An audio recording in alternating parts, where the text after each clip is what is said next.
Hi, everybody. It's Sabrina. I'm back, and I just wanted to talk about another popular topic whenever I find home buyers. How do you find great schools when you're house hunting? So, believe it or not, realtors cannot tell you whether a district is a good school district or is a bad school district. And the reason why is if we were to constantly tell people the same couple districts, it would steer people away from other areas and it would cause their values to go down.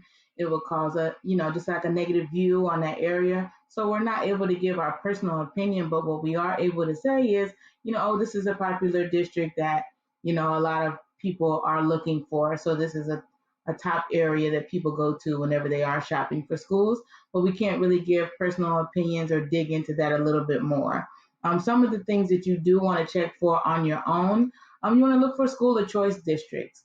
The wonderful thing about school of choice districts is you can live anywhere within a city or with anywhere that school district covers and still get to choose the school that your kid is going to. And that's really great for a lot of reasons if you may not be able to afford a home at a school that your kid is interested in, because there are schools that are catered towards specific subjects like art or music or anything specific. And if your kid wanted to go to one of those specific schools, you may not be able to afford a home in that area, or maybe you don't like the homes that are in that area, but you'd like them to go to that school. You could buy anywhere in that city with a school of choice and just apply for your kid to go to the school that they'd like to go to.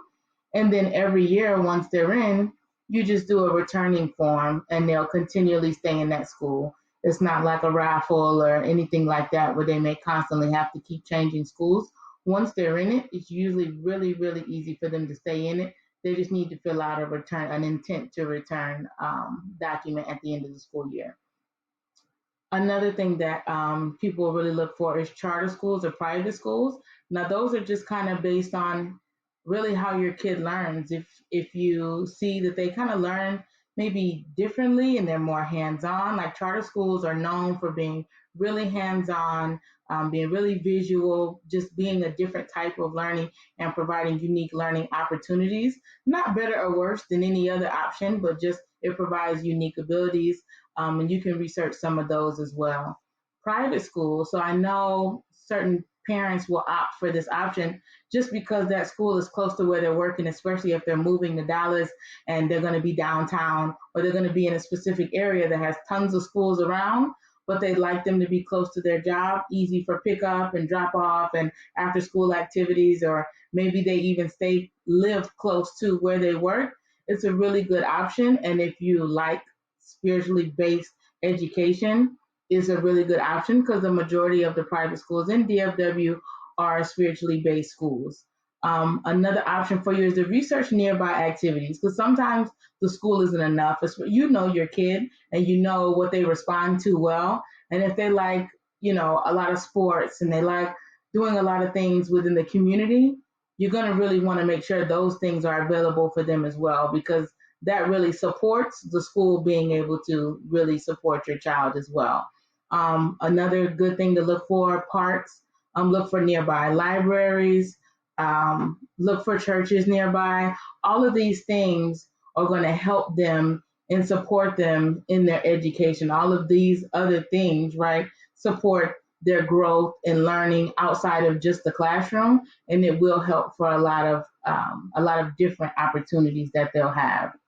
Another thing you can do is look for virtual meetings. So, right, I know everybody might be zoomed out, but the really good thing that happened is during the pandemic, because a lot of the meetings went virtual, a lot of them are still offered virtually for different school districts.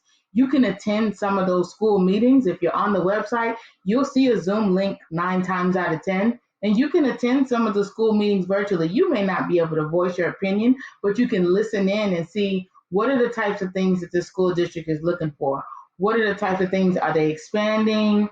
Are they, really stressing over having enough educators in the district? What are the types of issues that they're having and see if that's something that you would want to walk into or something that you feel comfortable bringing your kid into. Because a lot of times it's just making sure that they have a great school is more than just having the great school. It's the whole entire environment and what opportunities are there for your kid. And as they get higher and higher in age, the high schools can be very, very specific. Some of them are music based, and some of them, there's even a high school, I believe Grand Prairie has, that has a logistics center. Like, that's so cool, but so unique. That's something that every school is not going to have. A lot of schools will have vocation opportunities where they can do some hands-on learning and learn some, woodworking and all of that good stuff. So there's a lot more to a school district than just a top rated school. If you do want to look at the top rated schools or see how a school performs or see even how schools are doing in a certain area, a website that I really like to use is greatschools.org. And they'll have a rating based on their teaching, and it'll show you everything, the ratio of, the students there, the income of the area, everything that you could possibly want to know is on that website. But again, take it at face value, do some other research on your own, read newspapers, because sometimes there's a lot more going on behind the score. Okay? If you have any other questions, feel free to reach out. Talk to you guys soon.